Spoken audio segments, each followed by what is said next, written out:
नाही ते महाराष्ट्राला काय सांगणार? 10 वर्षात मुलाखत दिली नाही आणि निवडणुकीत महाराष्ट्र हातातनं गेलाय ते लक्षात आल्यावर त्या दुरुस्त्या करण्यासाठी मुलाखत द्यायची पाळी आली. यातच शरद पवारांचा विजय आहे असं मला वाटतं. त्यांनी या मुलाखतीमध्ये असं सुद्धा म्हटलंय की उद्धव ठाकरे जे आहेत त्यांना मी फोन करायचो आजारपणाच्या वेळेस रश्मीबाईंना विचारणा करत होतो आणि उद्धव ठाकरे जेव्हा आपण अडचणीत असतील त्यांना मदत करणारा सगळ्यात पहिले कोणी असेल तर तो मोदी असेल. मग उद्धव ठाकरेंचा पक्ष का फोडला?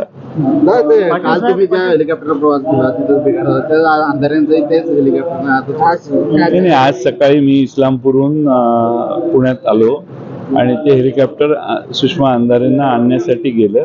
त्या ठिकाणी त्याचा अपघात झाला.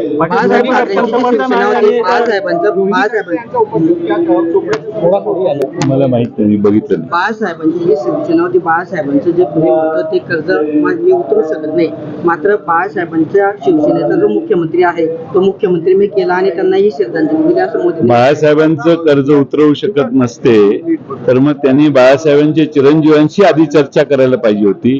त्यांचा पक्ष फोडून त्यानंतर सहानुभूती का दाखवतायत?